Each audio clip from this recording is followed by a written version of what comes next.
नमस्कार दोस्तों, यहाँ पर बात हो रही है बीसीसीआई के पावर की। अब सबको पता होगा कि भाई पूरी दुनिया का जो क्रिकेट है, मतलब उसकी जो संस्था है उसको आईसीसी कहते हैं, और उसका जो बजट, मतलब उसको जो पैसा मिलता है उसमें से 70 to 80, और अब तो ऐसा लगता है क्योंकि आईपीएल की फ्रेंचाइजी इतनी बड़ी हो चुकी है कि तकरीबन 90% जो पैसा बीसीसीआई से जाता होगा वो 90% होता होगा आईसीसी की कुल कमाई के।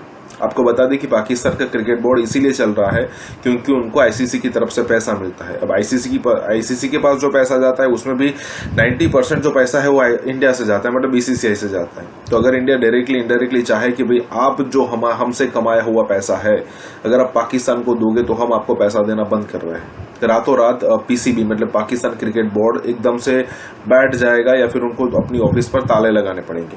कहने का मतलब ये है यहाँ पर कि भाई बीसीसीआई की पावर इतनी है कि जो चाहे वो करवा सकता है, और पूरी दुनिया इसको मानती है कि भाई हम जो है वो बीसीसीआई के सामने कुछ नहीं कर सकते।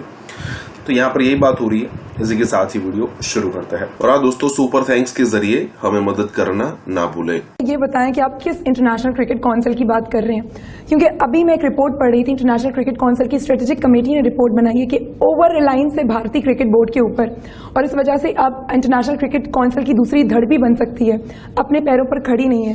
तो जो वो क्रिकेट काउंसिल जो अपने पैरों पर नहीं खड़ी, वो कैसे किसी क्रिकेट बोर्ड को इन्फ्लुएंस कर सकती है? देखिए, ये तो दुनिया मानती है कि इंटरनेशनल क्रिकेट काउंसिल जो है वो एक कठपुतली मामला है, और जो बिग थ्री का मामला खत्म करने में शशांक मनोहर ने बड़ा मेन रोल प्ले किया। अब वो इंटरनेशनल क्रिकेट काउंसिल की सदारत पर एक बार फिर बुरा जबान हो गए। लेकिन जो दूसरी सबसे इंपॉर्टेंट बात है, आप आई डोंट नो कि मौजूद थी नहीं थी जब वर्ल्ड 11 की टीम श्रीलंका की टीम 1 ऑफ T20 खेलने के लिए लाहौर आई थी, आप मौजूद थी। आपको याद होगा डेव रिचर्डसन ने प्रेस कॉन्फ्रेंस में क्या कहा था। डेव रिचर्डसन ने कहा था कि बड़ी आवाज है इंटरनेशनल क्रिकेट काउंसिल में भारत की, और उसके अगेंस्ट हम बात कर नहीं सकते।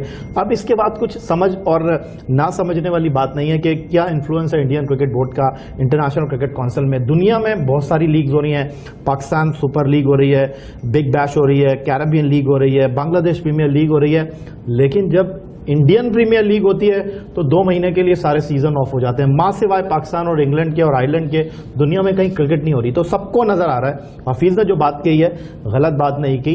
अब ये मामला पाकिस्तान क्रिकेट बोर्ड का है कि वो अपने खिलाड़ी को किस तरह सिक्योर करते हैं। जिस तरह कामरान अकमल बात कर रहे थे कि आपको रिस्पेक्ट देनी चाहिए, इस मामले को कूल डाउन तरीके से हल करना चाहिए, तो बात अच्छी है। बिल्कुल आईसीसी के ऊपर नहीं बल्कि पीसीबी के ऊपर डिपेंड करता है कि वो कैसे फाइट करते हैं। आपके ख्याल में पाकिस्तान क्रिकेट बोर्ड आईसीसी के खिलाफ या आईसीसी के सामने डट के खड़ा हो सकता है अपने क्रिकेटर को लेके? इतनी हिम्मत या इतना दम हमें है? क्योंकि जैसे याया कह रहे हैं कि आईसीसी तो खुद अपने पैरों पे नहीं खड़ा, लेकिन भारत का बहुत ज्यादा इन्फ्लुएंस है, इसीलिए ट्रांसपेरेंसी अगर भारतीय बॉलर्स में ना हो तो आईसीसी आवाज नहीं उठाता। लेकिन अगर पाकिस्तान क्रिकेट के बॉलर्स में कोई एक्शन का 0.1% भी डिफरेंस आ जाए तो फॉरेन अंपायर्स और रेफरीज जो इशारा कर देते हैं। देखिए, इस मुकाम पे आने के लिए इंडिया ने अपने आप को प्रूव किया है, और आप ताकतवर जब भी बनते हैं जब आप बहुत सारी चीज़ों पे विराजमान होते हैं। जिस तरह फाइनेंशियली अपने आप को स्ट्रॉन्ग किया इंडिया ने, अपने क्रिकेट को स्ट्रॉन्ग किया, ठीक है, आईपीएल का इनेकाद किया और दुनिया के प्लेयर वहाँ आके खेलते हैं। अब बहुत सारी बड़ी बड़ी चीज़ें इग्नोर हो जाती की, और बावजूद वहाँ पे दूसरे टैक्स के वहाँ टीमें आके खेलती हैं, जाती नहीं हैं, और प्लेयर्स वहाँ मना नहीं करते खेलने को। तो हमें भी मजबूत होना पड़ेगा अपनी बात को मनवाने के लिए, क्योंकि देख, कमज़ोर आदमी की कोई नहीं सुनता। तो पाकिस्तान को सबसे पहले देखिए, हम बार बार बात कर चुके हैं, अपने किसी भी तरीके से एक्स जो प्लेयर है आपके, जो थोड़ा सा समझ जो ब्लंट है और बोल सकते हैं, उनको आईसीसी में किसी तरह एक्सेस कराना चाहिए, ठीक है। अब जैसे मैं हफीज़ को देख रहा हूँ, हफीज़ एक ऐसी शख्सियत है कि अगर आगे चल के इनको कोई हम पीसीबी रोल देता है कि आईसीसी में उनको नॉमिनेट करे, जहाँ पे कमेटियाँ होती हैं आईसीसी की, वहाँ पे किसी तरह इंडक्ट करें अपने प्लेयर्स को।